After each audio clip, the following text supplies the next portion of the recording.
Hey everybody, welcome to JLB Sports TV. I am Justin Block, and today Liverpool destroyed, completely annihilated, really just murdered, just took their soul out of Newcastle today at St. James Park, 6-0. Liverpool fans ended up doing the conga, the traveling cop, by the end of the game, so a fantastic result for Liverpool today, and even greater for the fans. Now going into this game, there were 2 points. Number one, Newcastle is not a good team. They may have these fancy French players, and they may have these fancy names, Ben Arfa, Cisse. No, this is not a good team. They're 5 points from the drop right now. The other big point was, how will Liverpool react with Luis Suarez getting banned for 10 games?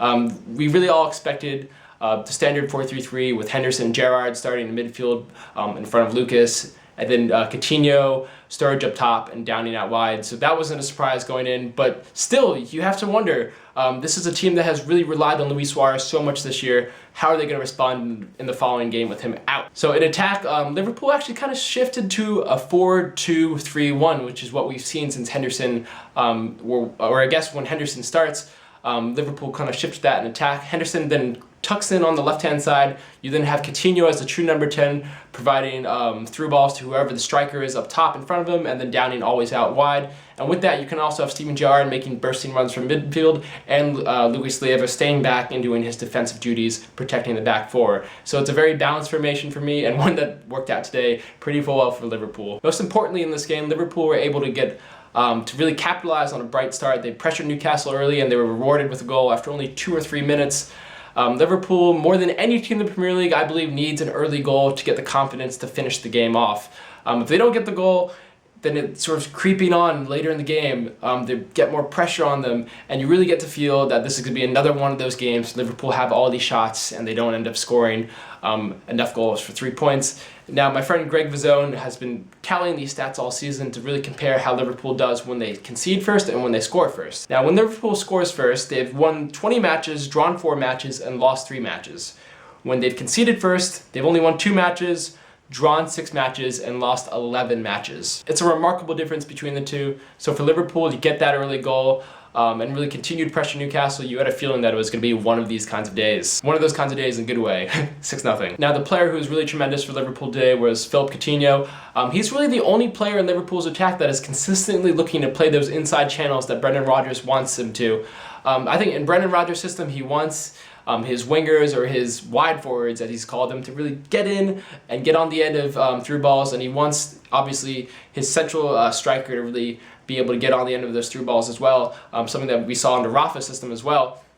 But it's so essential for his number 10 to really play those inside channels, and Coutinho does that perfectly. Really no other player on Liverpool does the same way. Just a stat for you, before Coutinho came to Liverpool, they only had 1.2 successful through balls a game. Since he's come to Liverpool, that number is up to full 2 successful through balls a game. So Coutinho really is a difference maker in that area. And that was really shown with the Henderson goal, the second goal. It was a goal that happened in only like 3 passes. Of course, the Reina kick made it 4 passes, but Daniel Sturridge shifted the ball down, did really well to hold the ball up, passed it to Coutinho. Coutinho again provided the through ball, and Sturridge provided the assist. Henderson, easy finish. And again, that's what Coutinho gives you. His vision is absolutely immaculate, and nobody else can really play those tricky passes like he can. Literally, nobody else in Liverpool can do what Coutinho does, which is why he is so essential to the side. But for me, from Newcastle, the big thing was, where the hell was their midfield?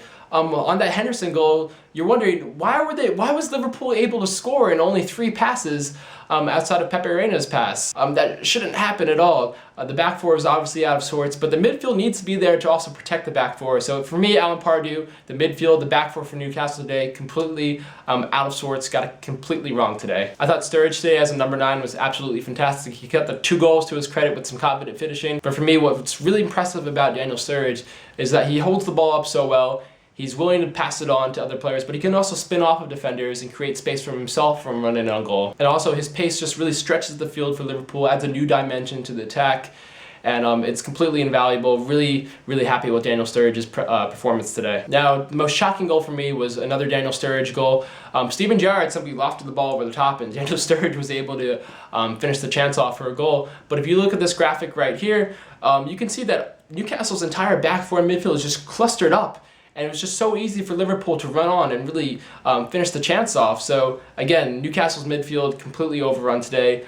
They got it totally wrong tactically. Oh, and this was even a match where Fabio Borini was able to come on and score. I didn't believe he was actually alive and well until he came on the pitch, was able to get a goal.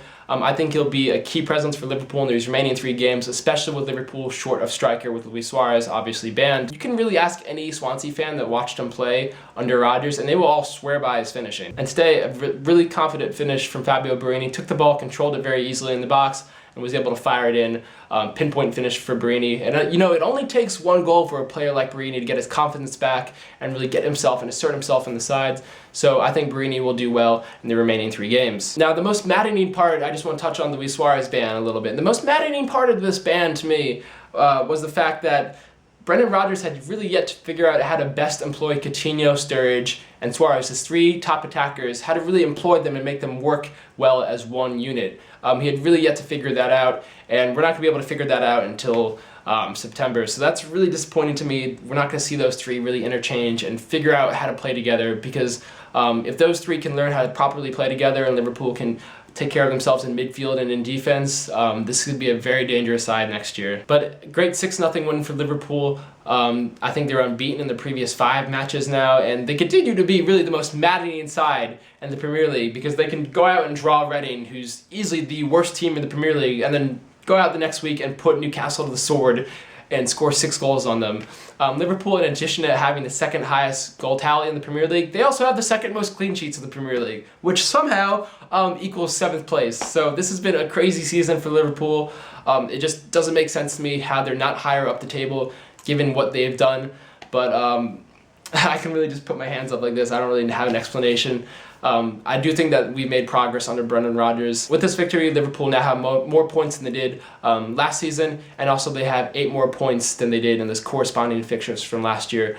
So I think if progress isn't shown on the pitch, which it is to me, I think Liverpool will play in a better brand of football under Brendan Rodgers than they have in previous years. It's just in the table. You just have to look at the table. Liverpool have taken more points from the same fixtures last year, this year. So hopefully Liverpool can get that early goal against Everton next week, because Liverpool, honestly, when they score that early goal, they get the confidence and they really become one of the most devastating and destructive sides in all of the Premier League. So again, an early goal, cannot preach this enough, early goal equals victory or good things for Liverpool. Man of the match, or the stud of the match, has to go to Philippe Coutinho.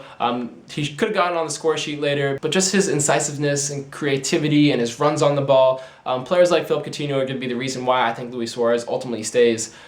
He's just so talented and a complete joy to play with. As a striker, you just have to be licking your chops like, man, I really have this guy behind me, this guy creating for me. So for players like Sturridge and Borini and Suarez, Philippe Coutinho, good man. That's all for today on JLB Sports TV. I am Justin Block.